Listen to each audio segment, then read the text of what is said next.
Shalom Bapak Ibu Saudara. Oke, puji Tuhan Bapak Ibu Saudara, kita sama-sama tangkap apa yang jadi pesan Tuhan buat setiap kita. Saya Bapak Ibu Saudara di pagi ini, di minggu ini. Pesannya adalah gini, apa DNA kita? Wow, apa DNA kita? Nanti saya jelaskan ya Bapak Ibu Saudara, DNA itu apa. Sesuatu yang diturunkan ya dari orang tua kita kepada kita, nanti ada penjelasannya di bagian dalam. Ya di dalam, jadi gini, waktu Tuhan kasih pesan ini, Tuhan memperlihatkan gambaran tentang sel manusia.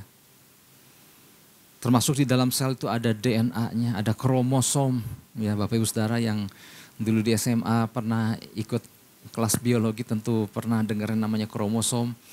Atau yang pernah di jurusan IPA, di kelas biologi itu ya, kita masih ingat. Tapi kalau yang di jurusan yang selain IPA ya nggak apa-apa, hari ini baru dengar. Ya jadi ada sel-sel manusia di dalam sel. Jadi gini, manusia itu di dalam dirinya, di dalam tubuhnya itu terdiri dari bukan hanya jutaan, bukan hanya miliar, bahkan mungkin triliunan sel. Ya, sel-sel penyusun. Nah Bapak Ibu Saudara, di setiap sel itu terdapat inti, ya struktur inti atau nukleus. Ya, ini sambil merefresh dulu pelajaran. Ada sel intinya ya, ada struktur intinya atau nukleusnya. Yang di dalamnya berisi kromosom. Nah di dalam kromosom itu ada DNA. Ya di situ. Jadi di dalam kromosom itu ada untaian DNA yang bentuknya kayak tangga. Ya kalau kita mau naik ke atas rumah ambil tangga, nah bentuknya kayak gitu tuh. Nah di dalam kromosom itu ada gen. Nah gen ini yang diturunkan, gen yang adalah bagian dari DNA ini yang nantinya diturunkan orang tua ke anak. Ya kadang-kadang Tuhan kalau kasih pesan, waduh apa nih maksudnya gitu ya. Nanti kita akan belajar maksud Tuhan menyatakan itu tuh apa. Ya, bahwa waktu sebelum kita jadi anak, dulu sebelum kita dilahirkan, kita itu diuntai dulu, disusun dulu sedemikian rupa. Memang ada gen yang menurun dari orang tua jasmani kita. Tetapi lewat pesannya ini juga Tuhan lagi mau ingatkan, waktu kita dilahirkan baru dalam Kristus. Ada gen Kristus, katakan amin. Tapi nanti di bagian dalam akan saya jelaskan lebih jelas lagi. Tapi saya mau ajak kita buka Mazmur 139 ayat 14. Kita baca sama-sama yang sudah terpampang di depan ini. Mazmur 139 ayat 14, 1, 2, 3. Aku bersyukur kepadamu oleh karena kejadianku dahsyat dan ajaib. Ajaib apa yang kau buat dan jiwaku benar-benar menyadarinya. Katakan amin. Nah ini Bapak Ibu Saudara, kalau kita mau tangkap apa yang menjadi pesan Tuhan.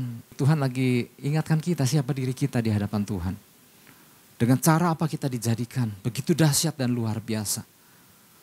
Jadi saya menangkap bahwa mungkin gak sedikit orang-orang percaya hari-hari ini merasa dirinya hanya biasa-biasa saja. Bukan siapa-siapa. Tapi hari ini ketika kita dengar firman Tuhan, kita diingatkan, kita diciptakan dengan dahsyat, dengan begitu luar biasanya.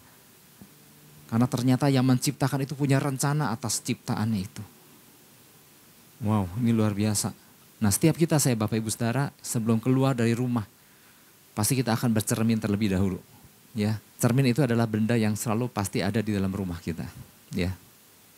Ya mungkin ada yang bilang, saya nggak pernah bercermin, ya udah itu pengecualian. Tapi umumnya orang bercermin. Nah sekarang, apa yang waktu kita bercermin itu tujuannya buat apa sih? Ya artinya kita kan untuk, kalau yang pria mungkin nyisir atau merapikan pakaian, yang perempuan mungkin berdandan, ya supaya lebih baik, lebih segar, dan lain-lain. Atau juga ada yang bercermin untuk tubuhnya, ya. Apakah sudah pantas pakaiannya, warnanya, kombinasinya, dan lain-lain Bapak Ibu Saudara. Atau juga ada orang yang mungkin waktu dia bercermin, dia selain yang tadi itu, dia melihat bahwa kok aku belum mencapai seperti yang aku inginkan. Ada gak orang bercermin begitu? Ada. Kok aku belum seperti yang figur siapa yang aku inginkan, aduh masih jauh gitu. Antara kurang nambah atau kurang turun, antara bentuknya pengen seperti ini, kadang-kadang orang bercermin. Nah sekarang gini, seringkali orang bercermin yang dilihat apanya? Bentuk fisiknya. Dan seringkali melihat kekurangannya. Aduh kurang ini nih, aduh kayaknya ini mesti dibeginiin, kayaknya ini mesti dibegituin. Ya. Tapi nggak banyak orang yang ketika bercermin berkata seperti Daud, wow, kamu itu diciptakan luar biasa oleh Tuhan. Tuhan punya rencana dahsyat dalam kehidupanmu. Tuhan telah melakukan hal yang luar biasa sejak masih bakal anak. Ya, rasanya kan jarang orang percaya yang sering mengatakan itu kepada dirinya tentang hal yang dahsyat itu. Tapi hari ini kita diingatkan kembali. Waktu kita bercermin, jangan cuma sekedar, ya nggak salah dengan contoh-contoh tadi. Waktu kita bercermin, jangan cuma lihat kekurangan yang ada di dalam tampilan fisik kita. Tetapi lihat apa yang ada di depan kita waktu kita bercermin. Bahwa diri kita yang kita lihat itu adalah rancangan Tuhan yang luar biasa. Yang dimana Tuhan punya hal-hal yang luar biasa yang tujuan Tuhan di dalam hidup kita. Wow, ini yang Tuhan lagi ingatkan kita lagi nih. Ya, seringkali orang merasa akhirnya aku nggak beda dengan orang-orang lain. Aku nggak beda dengan orang-orang yang di luar sana yang bahkan belum kenal Kristus. Jangan sampai kita memiliki cara pandang yang seperti itu. Ya. Nah, apa yang Daud lihat Bapak Ibu Saudara? Daud melihat dia bukan seorang yang sempurna. Nah, tapi waktu dia memandang dirinya, di situ Tuhan singkapkan sesuatu bahwa wow, kejadianmu dahsyat dan ajaib. Ya. For I am fearfully and wonderfully made. Wow, dahsyat banget. Dibuat dengan kedahsyatan, dengan kehati-hatiannya Tuhan, dengan ketelitiannya Tuhan di dalam menciptakan seorang Daud yang adalah berbicara juga. Tuhan menciptakan setiap kita dengan cara yang sama. Dan Tuhan mau kita sadari itu. Ya. Daud menyadari waktu dia disingkapkan Tuhan soal itu. Dia menyadari, dia mengetahui bahwa dirinya bukan hasil suatu kebetulan. Dia juga bukan hanya sekedar, dia menyadari bahwa dia diciptakan bukan tanpa makna. Ya. Daud tahu bahwa ia ada, ia dilahirkan dengan tujuan yang luar biasa dari Tuhan. Dan dia menyadari bahwa aku disiapkan oleh Tuhan untuk sesuatu yang luar biasa. Nah, ini pula yang Tuhan mau kita sadari Bapak Ibu Saudara. Bahwa jangan kita merasa diri kita ini gak ada apa-apanya, sia-sia, biasa aja. Lewat pesan ini kita diingatkan kembali bahwa Tuhan rancang kita dengan luar biasa. Ya. Daud menyadari bahwa dia adalah hasil mahakaryanya Tuhan. Hasil apa? Mahakarya Tuhan. Dan Tuhan mau kita menyadari bahwa aku hasil mahakarya Tuhan loh yang luar biasa. Ya, Daud lagi gak bicara soal ketampanan dirinya, Daud gak bicara soal bentuk keadaan fisiknya, tapi ia melihat dirinya hasil suatu kelahiran yang luar biasa. Ya. Dan dia mengucapkan syukurnya itu dengan penuh kepada Tuhan bahwa wow, betapa luar biasanya aku diciptakan. Ketika kita menyadari ini, seharusnya ini menjadi rasa syukur kita kepada Tuhan bahwa kalau kita ada hari ini dan apa yang ada di hadapan kita waktu kita bercermin, wow, ini adalah sebuah yang hasil bukan dari sebuah kesalahan, tapi hasil sebuah rancangan Tuhan yang sudah dipersiapkan dengan begitu matang. Ya. Terlepas ada orang-orang yang diciptakan memang yang dilahirkan hasil dari ketidaksengajaan. Ada kan anak-anak yang lahir karena nggak sengaja. Ya hamil. Jadi gimana nih? Gugurin jangan. Ya janganlah nanti dosa. Ya akhirnya jadilah itu anak. Ada anak yang dilahirkan karena benih dari kedua orang tua yang gak ada cinta. Dan jadilah itu anak. Jadi sebetulnya gini Bapak Ibu Saudara. Ada orang yang dilahirkan tanpa sebuah perencanaan. Ada yang dilahirkan orang tua yang tanpa cinta. Ada yang dilahirkan karena gak sengaja, kebablasan. Terlepas dari itu, makanya kenapa perlu dilahirkan kembali di dalam Kristus. Nah tetapi di luar semuanya itu ada cara Tuhan di dalam membentuk seorang dari bakal anak dengan cara Tuhan yang ajaib. Dan Tuhan mau kita menyadari. Ya, mungkin ada orang kan sampai sekarang berkata, aku mah anak yang gak diharapkan gitu ya. Bisa aja seorang lahir dari benih yang seperti itu. Tapi kalau kita tahu bahwa kita saat ini dilahirkan baru dalam Kristus, maka kisah itu udah kita tutup. Jangan terus dibawa-bawa. Aku adalah anak yang gak sengaja waktu pandemi, udah itu ditutup. Dan sadari Bahwa aku saat ini di dalam Kristus. Memang buat Daud nggak nyampe pikirannya. Makanya kan ada ayat-ayat di ayat 17 salah satunya ya. Ada beberapa kali dia sebutkan di Mazmur 139 ini. Daud memang disingkapkan tentang bagaimana cara Tuhan membentuk dirinya sejak dari bakal anak. Tetapi buat dia pikiran dia pun nggak nyampe, terbatas. Dan bagiku betapa sulitnya pikiranmu ya Allah. Betapa besar jumlahnya. Jadi waktu Daud coba merenungkan, dia menyadari, dia dibukakan oleh Tuhan. Betapa dahsyat cara Tuhan merancang, menenun dirinya. Tetapi nggak bisa terlalu dalam juga karena nggak nyampe. Karena apa? Terlalu dahsyat, katakan terlalu dahsyat. Karena terlalu dahsyat kita dibikin sama Tuhan. Ini harus kita sadari. Nah, ini jadi pesan Tuhan buat saya Bapak Ibu dan Saudara. Tuhan mau kita sebagai orang percaya menyadari bahwa Tuhan menciptakan kita secara istimewa. Katakan istimewa. Dan mempersiapkan begitu banyak hal luar biasa buat kita. Jadi jangan kita berpikir, udah hidup aku cuman begini aja lah. Cuman menghabiskan umur aja. Ya ampun, padahal Tuhan ciptakan kita begitu luar biasa. Karena Tuhan apa? Karena tujuan Tuhan. Bahan-bahannya pun bahan-bahan luar biasa. Makanya di dalam Kejadian 1 ayat 28 kan, ayat 27, 28. Kita diciptakan segambar serupa dengan Allah. Wow. Kenapa pakai bahan yang demikian luar biasa? Dengan elemen-elemen Allah. Karena gini, Allah punya rencana dalam kehidupan kita. Ada tugas-tugas yang hanya bisa dilakukan oleh orang-orang yang diciptakan dengan bahan-bahannya Allah. Kenapa kita dibuat dengan bahan-bahannya Allah? Karena supaya kita bisa bersekutu. Ya, saya pernah menjelaskan ini, ngeblend dengan Allah Bapa. Makanya bahannya pun mesti bahan ilahi. Tapi karena dosa merusak itu semua, makanya kenapa Allah perlu turun ke dunia mengambil rupa manusia yang bernama Yesus. Dan kita dilahirkan baru di dalam Kristus, benar-benar supaya kembali kepada rencana Allah semula. Dan ini harus kita sadari. Kita dibuat dengan begitu luar biasa. Nah, Tuhan mau kita fokus kepada kelebihan yang ditanamkan Tuhan sejak semula waktu Dia menciptakan kita. Tuhan mau kita fokus di situ, jangan fokus dengan ya ampun hanya gara-gara hidung kurang mancung jadi hidup kita bermasalah.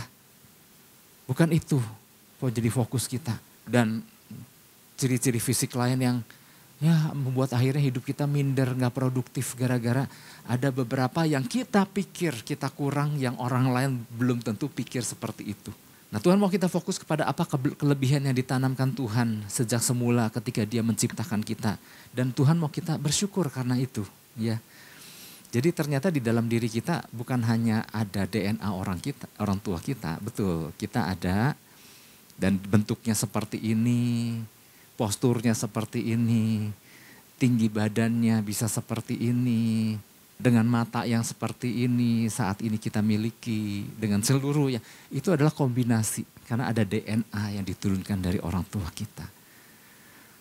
Sedikit pelajaran IPA lagi ya. Di dalam manusia ada 23 pasang kromosom. Dari 23, 22 adalah otosom. Pak jadi susah gini doa pagi, nggak apa-apa belajar ya.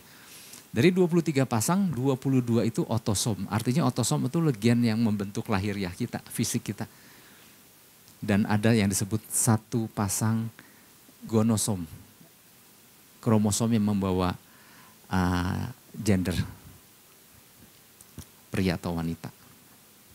Ya dari awalnya memang hanya pria dan wanita loh. Nggak ada yang setengah pria, setengah wanita, kombinasi pria dan nggak ada yang namanya pria terjebak dalam tubuh wanita, wanita terjebak dalam tubuh, nggak ada. Alkitab berkata seperti itu. Jangan menjadi pria yang seperti merasa diri wanita, jangan menjadi wanita yang merasa seperti diri pria. Nah 23 pasang itu dari masing-masing si ayah dan si ibu, waktu mereka menjadi satu dan akhirnya melahirkan kita, nah masing-masing ada sahamnya. Dan terbentuklah kita menjadi 23 pasang lagi. Dengan kombinasi-kombinasi daripada si orang tua kita. Nah tapi ternyata diri kita ini bukan hanya sekedar terdiri dari kromosomnya orang tua, DNA-nya orang tua. Tapi waktu kita dilahir barukan di dalam Kristus, kita dikembalikan kepada rencana Allah semula di mana waktu Ia menciptakan manusia menurut gambar dan rupanya. Betapa dahsyat satu persatu. Sampai Daud aja gak kepikir begitu rumit. Sampai di ilmu kedokteran aja kan hanya untuk telinga aja kan ada ilmu tersendiri yang begitu rumit. Untuk mata aja ada ilmu tersendiri yang begitu rumit. Setiap bagian-bagian dari tubuh kita kalau dilihat dari ilmu kedokteran kan ada departemen-departemen yang mempelajari sebagian-sebagian kecil karena begitu rumit dan dahsyat. Nah Tuhan menciptakan kita keseluruhan dengan cara Tuhan yang ajaib. Nah ini yang Tuhan mau kita sadari. Wow, aku ini hasil ciptaan Tuhan yang luar biasa. Betul. Ada andil dari kedua orang tua kita. Ada sifatnya menurun, ya, dan lain-lain. Bagian dari orang tua kita. Nah, Tuhan mau kita menyadari ada DNA Kristus loh. Katakan ada apa? DNA Kristus di dalam diri kita, ya, yaitu kesegambaran dan keserupaan dengan Allah. Nah, ini yang membuat benih-benih keserupaan ini dan ada potensi karena Tuhan apa kita diciptakan begitu dahsyat. Karena di dalamnya ada potensi-potensi untuk melakukan sesuatu yang besar dengan Kristus. Dan itu sudah ada di dalam diri kita. Jadi kita diciptakan ini dengan sebuah rencana matang untuk hal-hal yang dahsyat di hari-hari ke depan. Dan ini harus kita sadari. Nah Tuhan mau kita sadari keberadaan kita saat ini adalah hasil kelahiran baru di dalam Kristus. Ya. Betul memang harus dilahirkan baru dalam Kristus. Karena yaitu untuk mengembalikan kita kepada rencana Allah semula. Jadi bukan hanya hasil daripada sepasang pria dan wanita yaitu orang tua kita yang orang tua yang kadang waktu menuangkan benih di dalam cara-cara yang mungkin gak sengaja lah, inilah itulah. Ya, tetapi waktu kita dilahirkan baru dalam Kristus menjadi sesuatu, menjadi hasil ciptaan yang luar biasa. Ya. Nah sadari bahwa kita diciptakan itu karena apa? Untuk melakukan perkara-perkara yang besar bersama Kristus. Ya, jadi jangan fokus dengan apa yang tampak dari luar dulu, tapi fokus dengan wow aku diciptakan begitu dahsyat dan ajaib. Ini harus kita sadari. Ya. Nah apa yang seringkali membuat manusia atau orang percaya akhirnya merasa biasa-biasa aja. Yang udah diciptakan dengan begitu dahsyat kan gak sedikit kan orang percaya sendiri merasa bahwa ya aku mah hidup gak ada apa-apanya, biasa-biasa aja, gak ada istimewanya gitu.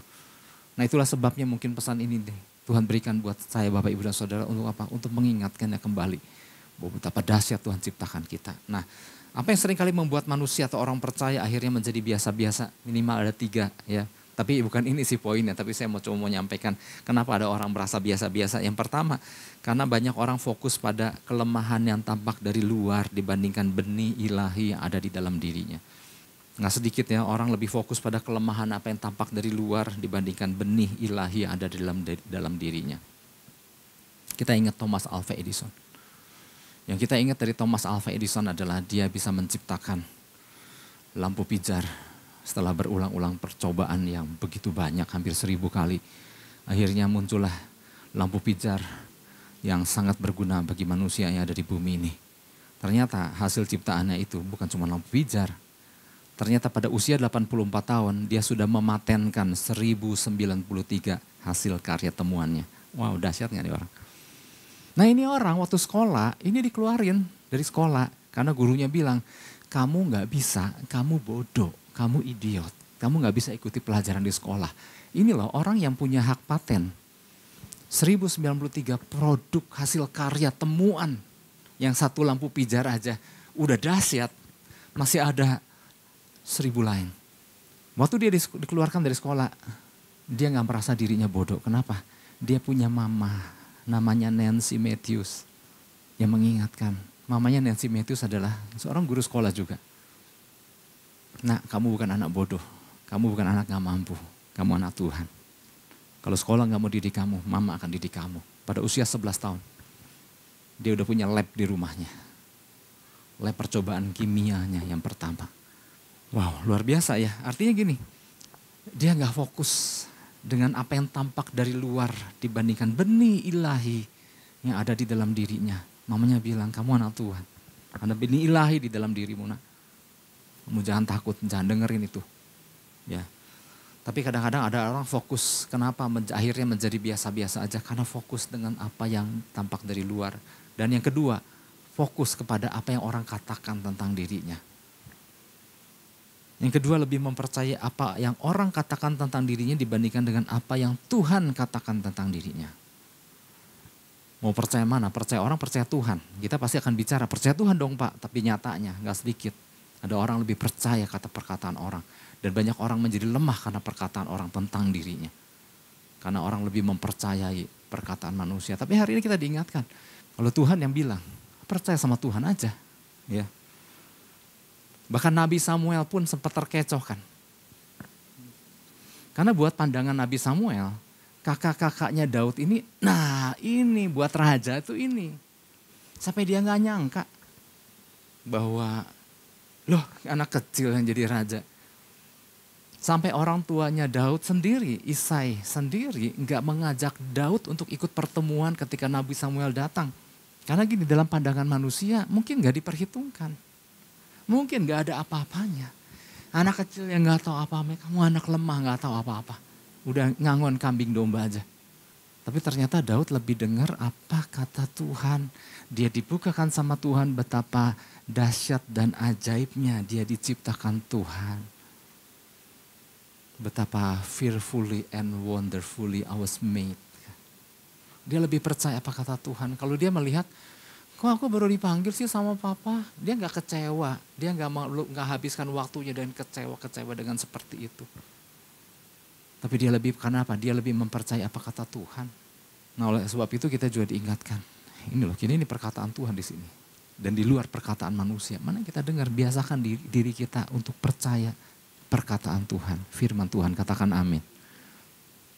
Yang ketiga, ini baru belum masuk poin ya. Apa yang seringkali membuat manusia orang percaya akhirnya menjadi biasa-biasa aja. Yang ketiga, karena tidak mengobarkan atau mengaktifasi karunia atau gift yang ada pada dirinya. Kan Tuhan udah ciptakan dengan luar biasa, dengan segudang potensi, segudang karunia-karunia yang dahsyat itu. Tapi kalau dari pihak manusianya gak pernah mengobarkan, ya udah gak jadi apa-apa.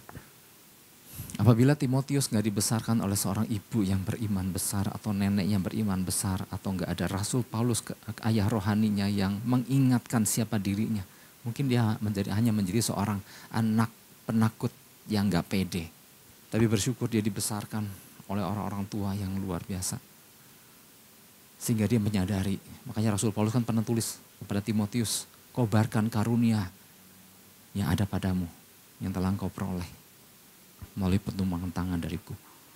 Ada karunia, ya. Ini kita harus bisa membedakan ya.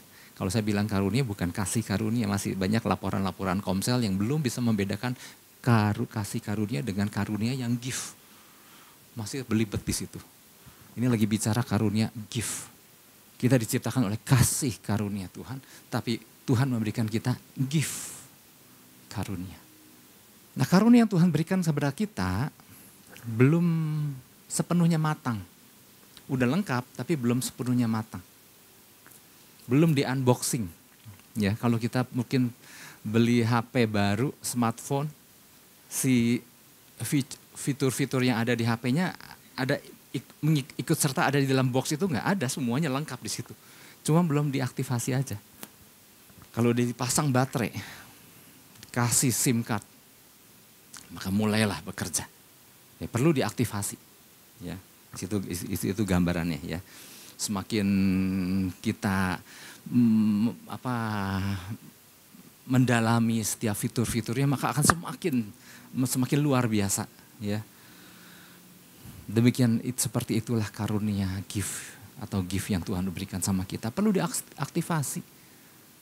Maka kita perlu ada di dalam lingkungan orang-orang yang juga memiliki karunia untuk mengaktifasi, untuk membakar diri kita untuk turut mengaktifasi. Ya. Ada orang yang memendamnya. Lagi-lagi soal tampilan luarnya. Aku mah udah tua. Aku mah gak berguna. Aku mah bodoh. Aku mah puas dengan gini aja. Nah itulah kenapa ada potensi-potensi yang akhirnya terpendam. Ada karunia-karunia yang gak teraktivasi. Kenapa? Dimatikan sendiri sama si pemiliknya. Dengan merasa, udah begini aja lah hidup, mau nyari apa sih gitu. Akhirnya sepanjang sisa hidupnya ya udah menjadi biasa. Padahal Tuhan ciptakan menjadi alat supaya kita menjadi alat yang luar biasa. Nah oke. Berkaitan dengan pesan Tuhan ini, apa yang harus kita lakukan agar menjadi pribadi yang tidak biasa-biasa aja di dalam Tuhan, ya. Tuhan gak pernah paksa orang, Tuhan gak pernah paksa kita, namun Tuhan menggerakkan atau akan memampukan orang yang sadar bahwa di dalam dirinya ada potensi. Di dalam dirinya ada sesuatu yang dahsyat, maka Tuhan siap untuk menggerakkannya. Tuhan siap untuk memampukannya. Ya. Apa yang harus kita miliki? Yang pertama, sadari bahwa ada DNA ilahi di dalam diri kita. Dan ada Tuhan yang selalu ada buat kita untuk mengaktifasinya. Ya, sadari bahwa ada DNA ilahi di dalam diri kita dan ada Tuhan yang selalu ada buat kita untuk apa? Untuk bantu mengaktifasinya. Mazmur 139 ayat 5 dan 6. Oke, 5 dan 6 saya bacakan. Dari belakang dan dari depan engkau mengurung aku dan engkau menaruh tanganmu ke atasku. Bapak Ibu Saudara, satu ayat ini kalau direnungkan kan luar biasa nih. Dari belakang, dari depan engkau, yaitu Tuhan. Kurung kita, jadi kita dikurung sama Tuhan dari depan dari belakang. Kemudian engkau menaruh tanganmu ke atasku. Wow, betapa kita diliputi Tuhan sebetulnya kan, begitu dekat, begitu Tuhan ada selalu buat kita sebetulnya. Ayat 6. Terlalu ajaib bagiku pengetahuan itu, terlalu tinggi, tidak sanggup aku mencapainya. Begitu dahsyatnya. Jadi kalau kita menyadari Tuhan itu selalu ada buat kita untuk mengaktifasi kita, untuk memakai kita. Ya. Jangan kita seperti smartphone yang kan ada smartphone yang udah nggak smart lagi kan. Smartphone artinya kan telepon pintar kan. Tapi gara-gara belum beli pulsa, akhirnya kan jadi bodoh kan. Gara-gara nggak di charge, akhirnya jadi bodoh kan, nggak bisa ngapa-ngapain. Gara-gara nggak ada sinyal, akhirnya jadi bodoh. Padahal potensi semuanya itu udah ada di smartphone itu. Jadi Mazmur tentang kejadianku dahsyat dan ajaib ini ya dimulai betapa Daud menyadari sekali bahwa ia memiliki Tuhan yang luar biasa. Nah di Mazmur 139 ini Bapak Ibu Saudara, judulnya adalah Mazmur tentang kemahatauan Tuhan. Tentang diri Daud, tentang diri pribadi Daud. Wow, betapa luar biasa. Ya, ada 3 sifat ilahi Tuhan kan. Omnipresent, Tuhan yang maha hadir. Omnipotent, Tuhan yang maha kuasa. Dan omniscient, Tuhan yang maha mengetahui. Nah, Mazmur ini adalah tentang Tuhan yang maha mengetahui. Makanya kan di ayat 6 kan, di ayat 5 kan tadi dikatakan, dari belakang, dari depan, dari atas ia mengurung aku, sampai ketika aku pergi kemanapun, aku bisa ditemukan oleh Tuhan. Jadi artinya Tuhan tuh begitu luar biasa, selalu ada buat kita. Nah gini Bapak Ibu Saudara yang saya mau sampaikan gini. Dari sisi Tuhan ya, ia selalu tersedia buat kita, katakan amin. Nah sekarang gini, dari diri kitanya. Ada manusia, ada orang percaya yang sadar sekali bahwa dia punya Tuhan yang luar biasa. Siapa yang sadar di sini punya Tuhan yang luar biasa? Tapi orang percaya yang sadar bahwa dia punya Tuhan yang luar biasa ini seringkali tidak menyadari bahwa dia diciptakan begitu luar biasa. Ada DNA Kristus di dalam dirinya. Nah enggak sedikit. Dia sadar Tuhan dahsyat, Tuhan luar biasa. Itulah sebabnya aku sembah. Enggak ada yang salah dan memang harus seperti itu. Tapi sayangnya dia enggak menyadari bahwa ada benih-benih ilahi. Ada DNA Kristus yang dahsyat itu ada di dalam dirinya. Itu satu. Yang kedua, ada tipe orang yang sadar. Ada benih ilahi, aku diciptakan segambar serupa dengan Kristus. Ada DNA Kristus di dalam diriku. Tetapi yang gak dekat sama Tuhan. Ada gak orang yang kayak begitu? Orang percaya ada. Ya. Percaya bahwa ada DNA ilahi, namun gak tahu gimana mengaktifasikannya. Ketika dia tahu hanya Tuhan yang bisa mengaktifasikannya dan gak mencoba untuk bersekutu intim. Nah itu tipe yang kedua. Nah tipe yang ketiga ini seperti Daud. Dia sadar dia punya Tuhan yang dahsyat, yang luar biasa, yang punya rencana dalam dirinya. Dan dia sadar bahwa waktu Tuhan menciptakan dirinya, Tuhan telah memperlengkapinya sedemikian rupa. Ada DNA ilahi. Ya, ada potensi ilahi yang Tuhan telah tanamkan dari dalam dirinya. Dan Daud tangkap itu. Nah ini yang setiap kita, saya Bapak Ibu Saudara harus sadari. Ada sesuatu yang luar biasa yang Tuhan telah taruhkan dan sadar bahwa ada Tuhan yang dahsyat.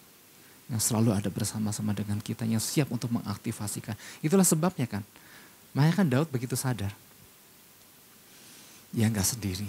Dia adalah pribadi yang Tuhan senang karena dia yang sering kali yang gemar menjalin keintiman dengan Tuhan. Makanya waktu dia berhadapan dengan Goliat kan. Ini Daud yang secara fisik postur kan gak terlalu tinggi. Dan ditambah pula masih usianya masih remaja itu. Waktu dia berhadapan dengan Goliat yang memang beda banget kan. Bukan lawan yang sepadan kan buat Daud kan. Apa yang Daud katakan? Dia bilang sama Goliat, engkau mendatangi aku dengan pedang, tombak, dan lembing. Karena dia melihat Goliat datang dengan perlengkapan senjata perangnya. Tapi Daud bilang begini, tapi aku mendatangi engkau dengan nama Tuhan semesta alam. Allah barisan Israel yang kau tantang itu. Dia sadar penyertaan Tuhan di dalam dirinya. Karena ada jalinan kehubungan yang dia senantiasa bangun dengan Tuhan. Makanya dia tahu ada sesuatu yang dahsyat yang Tuhan taruhkan dan dia sadar ada Tuhan yang menyertai dia. Makanya hasilnya apa? Kemenangan Goliat kah? Apa kemenangan Daud? Kemenangan Daud. Karena ada Tuhan campur tangan di situ. Wow. Jadi jangan lihat, jadi kalau Daud ngelihat, ya kecil amat aku. Lawan Goliat yang raksasa itu. Udah kalah. Enggak Daud, makanya kan fokus Daud enggak sama tampilan fisik. Dia lihat ada yang dahsyat di dalam dirinya. Dan dia punya Tuhan di mana dia bangun keintiman dengan Tuhan. Ini yang membuat ada sesuatu yang dahsyat menjadi hasil daripada semuanya itu. Ya. Makanya Bapak Ibu Saudara kembali ke perjanjian baru. Kalau Yesus pernah berkata Yohanes 14 ayat 12. Aku berkata kepadamu sesungguhnya barang siapa percaya kepadaku. Ia akan apa? Melakukan juga pekerjaan-pekerjaan yang aku lakukan. Bahkan pekerjaan-pekerjaan yang lebih besar daripada itu. Sebab aku pergi kepada Bapa. Nah, dari sini kita menyadari bahwa ternyata kita bisa melakukan pekerjaan-pekerjaan yang Yesus lakukan. Kenapa? Barang siapa percaya kepadanya. Nah, percaya di sini betul di dalam bahasa aslinya pisteo. Tetapi pisteo tuh ada dua macam kepercayaan, bukan dua macam kepercayaan, sorry. Di dalam terjemahan bahasa Inggrisnya ada yang menerjemahkan belief. Artinya belief percaya tapi pasif. Ada versi The Message yang berkata bahwa percaya yang di pisteo itu adalah trust. Trust adalah percaya namun bertindak aktif. Banyak orang percaya bahwa kita punya Yesus yang dahsyat. Banyak orang percaya tahu dia punya Tuhan yang luar biasa. Tapi ya udah, percaya aja, itu cuma belief. Tapi kalau dia percaya dalam pengertian trust, maka ia mulai bertindak sesuatu karena dia menggantungkan kepercayaannya kepada Tuhan di dalam tindakannya. Saya seringkali mengilustrasikannya gini. Makanya istilah percaya yang digunakan bank bukan belief tapi trust. Kita percaya bahwa satu bank itu besar dan bisa dipercaya. Oke, percaya, belief. Tapi taruh uang, mau bawa uang, seluruh uang kita taruh di bank itu, oh enggak. Kenapa? Cuman belief aja. Betul, percayalah kamu besar banknya gitu. Tapi kalau orang trust sama bank itu, dia akan membawa uangnya untuk dia taruh di situ. Karena trust. Nah, waktu kita trust kepada Tuhan, maka kita akan melakukan hal-hal yang pekerjaan yang dia lakukan. Karena kita percaya, kita dibikin, dimampukan, diaktifasi oleh Yesus. Itu yang pertama. Yang pertama sadari bahwa ada DNA ilahi di dalam diri kita dan ada Tuhan yang selalu ada buat kita untuk mengaktifasinya. Itu yang pertama. Yang kedua, sadari bahwa ada standar yang Tuhan telah naikkan. Jangan kita turunkan. Jadi yang kedua adalah sadari bahwa ada standar yang Tuhan telah naikkan. Ya Tuhan menciptakan kita dengan standar bukan yang biasa loh. Standar yang luar biasa. Nah yang jadi masalah jangan kita yang turunkan. Jangan si orang percaya yang turunkan standar yang udah luar biasa yang telah Tuhan bikin. Kalau udah Tuhan udah naikkan jangan turunkan gitu maksudnya. Mazmur 139 ayat 14 ini. Aku bersyukur kepadamu oleh karena kejadianku dahsyat dan ajaib. Kita dibikin dan dibuat, dirancang dengan begitu luar biasa. Ajaib apa yang kau buat dan jiwaku benar-benar menyadarinya. Daud sadar banget. Nah oleh sebab itu hiduplah dengan ini, jangan diturunkan. Ya, jangan kita berpikir bahwa ini bukan Daud lagi sombong. Seringkali kan banyak orang percaya yang karena terlalu rendah hati dalam tanda kutip, merasa perkataan Daud ini sombong, Daud lagi sombong. Dia pikir dia diciptakan begitu dahsyat. Enggak, Daud lagi bilang apa adanya. Tuhan lagi membukakan sesuatu pewahyuan buat Daud bahwa dia diciptakan dengan dahsyat dan luar biasa. Ya, kejadianku dahsyat dan ajaib. Daud jadi lagi gini, Daud lagi mendeklarasikan bahwa seperti inilah aku dibuat. Tuhan sudah merancangkan ya, dan Daud di situ juga lagi bersyukur bahwa betapa ya ampun luar biasanya Tuhan bikin aku gitu. Ya. Bukan lagi sombong. Nah, seringkali orang percaya pengen disebut rendah hati. Sehingga bukannya berkata aku bersyukur karena kejadianku dahsyat dan ajaib, yang sering sekali kita dengar orang percaya bilang apa? Aku mau bodoh, gak bisa apa-apa. Ya. Maka seringkali kan suka dengar gak ada hamba Tuhan mau khotbah, doanya gini. Hambamu yang kosong, bodoh dan tidak ada apa-apanya. Saya bilang kalau gak ada apa-apanya jangan ngomong lah. Karena Tuhan taruhkan sesuatu, maka saya harus sampaikan sesuatu gitu. Tapi kan karena pengen rendah hati kan. Aku ini hambamu yang berdosa, hamba yang bodoh. Aku adalah pendosa, aku adalah cacing-cacing neraka. Pernah dengar gak? Saya pernah dengar kan. Pendeta Gilbert Rumah Indah kan pernah bilang kan ada hamba Tuhan yang khotbah kayak begitu. Tinggal gini dia bilang, tinggal iblis bilang amin katanya gitu. Kenapa? Pengen disebut rendah hati. Tapi ternyata lagi mendeklarasikan sesuatu yang lemah sekali. Nah, Daud lagi ngomong apa adanya. Seperti inilah. Dan tuh lewat pesan ini Tuhan mau kita sadari bahwa seperti itulah kita. Katakan amin. Nah, jangan diturun-turunkan lagi karena pengen disebut rendah hati. Itu rendah hati yang salah ya. Nah, karena gini, iblis ingin kita percaya bahwa hidup kita ini gak berharga. Itu maunya iblis. Karena kalau udah nggak berharga ya udah buat dia ya udah berhasil tujuannya. Karena memang tujuannya bisa membuat kita merasa nggak berharga hidupnya. Ya.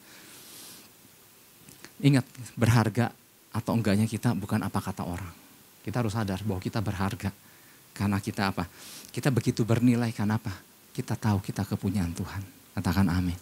Kita sering dengarkan sepeda biasa aja dengan sepeda yang di istana Presiden Jokowi. Itu kan sepeda yang sama. Tapi beda kan kalau yang punya Pak Jokowi kan, sepedanya jadi bernilai. Apalagi kita milik Kristus. Kita bernilai karena kita kepunyaan Dia. Dan kita bernilai, kita begitu berharga karena kita ditebus dengan darah Yesus yang gak pernah ada yang bisa melebihi dimanapun. Di dunia manapun gak ada. Karena dikatakan Alkitab bilang, ini darahnya begitu mahal. Dan kita ditebus dengan darah yang mahal itu. Artinya begitu berharganya kita. Ya. Kalau kita tahu hidup kita berharga, maka kita tahu menghargai diri kita. Ya. Kita nggak akan lagi menyia-nyiakan diri kita dengan waktu-waktu untuk melakukan hal-hal yang nggak ada tujuannya. Kalau kita tahu bahwa diri kita berharga, maka kita tahu bagaimana kita harus bertindak. Kalau kita tahu bahwa di dalam diri kita ini ada begitu banyak fitur-fitur yang luar biasa yang perlu diaktifasi, kita butuh charger yang dahsyat. Maka kalau kita nyadari itu, maka kita akan mendatangi sumber kuasa yang dahsyat, yaitu Tuhan kita. Untuk apa? Untuk kita di-charge, diisi penuh-penuh untuk melakukan hal-hal yang luar biasa. Nah, Bapak Ibu Saudara, sebagai penutup. Suatu kali Rasul Paulus tulis surat buat Timotius. Sambil kita buka di dalam 1 Timotius 6 ayat 11. Waktu dia tutup surat di 1 Timotius, dia tulis sebuah conclusion, ada sebuah rangkuman yang dia tulis. Dia menulis penutupnya dengan kata-kata penutup dengan memberikan sebutan menarik yang istimewa, yang luar biasa kepada anak rohaninya ini. Tetapi engkau, dia lagi bilang sama Timotius, tetapi engkau, hai manusia Allah, wow ini luar biasa. Jauhilah semuanya itu, kejarlah keadilan. Terus apa lagi? Bagian ini nyebutnya malu-malu. Kejarlah keadilan, terus? Ibadah, kesetiaan, kasih. Bahasa sama-sama tuh, 1, 2, 3. Tetapi engkau, hai manusia Allah, jauhilah semuanya itu, keadilan, ibadah, kesetiaan, kasih, kesabaran, dan Kita beri tepuk tangan buat Tuhan Yesus. Hai manusia Allah. Manusia Allah melakukan ini. Waktu Rasul Paulus tulis kepada Timotius, dia nggak cuma sekedar asal menyebutkan, udah supaya Timotius bangga, sebut manusia Allah. Oh enggak. Dalam arti kata lain, waktu Rasul Paulus menyebut Timotius, hai manusia Allah. Rasul Paulus sedang berkata gini, apa yang aku nasihatkan, kan tadi ini kan surat penutup kan. Apa yang aku nasihatkan dari 1 Timotius 1-5 itu, aku tahu kamu bisa melakukannya. Karena kamu milik Allah. Karena kamu dilahirkan dari Allah. Karena kamu punya DNA Allah. Ada benih-benih ilahi yang ada pada kamu sehingga membuat kamu bisa melakukan semuanya itu. Dan kalau kamu lakukan semuanya untuk tujuan Allah. Itulah sebabnya kamu disebut manusia Allah. Wow, luar biasa. Dan perkataan itu bukan cuma buat Timotius saja. Karena ini ada dalam Alkitab yang ditujukan Tuhan kepada kita. Tuhan mau kita menyadari bahwa kita adalah manusia Allah. Katakan amin. Ya, ada predikat yang luar biasa. Seorang murid di sekolah kalau dikatakan dia adalah murid teladan, maka apa yang dilakukan? Maka dia akan jaga baik-baik predikat itu kan. Waduh, dia akan terus bertekun, dia akan terus mengembangkan potensinya. Karena apa? Ada orang yang menilai dirinya bahwa dia adalah murid teladan. Sehingga dia akan mempertahankan bahkan meningkatkan kalau kita sadar bagaimana menyandang sebuah predikat itu. Nah sekarang predikat yang diberikan kepada kita lebih daripada sekedar murid teladan. Tuhan katakan sama kita, engkau manusia Allah. Artinya Tuhan lagi ingatkan dari mana kita berasal. Benih apa yang ada di dalam kita. Tujuan apa yang Tuhan sudah rancangkan dalam kehidupan kita. Nah Tuhan mau kita tangkap itu. Ya. Nah oleh sebab itu mari Bapak Ibu Saudara. Bila predikat yang disematkan kepada Timotius, juga itulah predikat yang Tuhan sedang sematkan kepada kita. Ya, tangkap baik-baik, jangan turunkan. Jangan hanya karena kita pengen disebut rendah hati, maka kita turunkan rendah-rendah. Kita menampiknya, enggak gitulah, gitu. Enggak, akuilah, itu aku. Nah, luar biasa, katakan amin. Ya, karena aku itu, maka aku akan mengejar keadilan. Aku akan mengejar ibadah, kesetiaan, kasih, kesabaran, dan kelembutan. Yang mau katakan amin. Beri tepuk tangan buat Tuhan Yesus. Haleluya.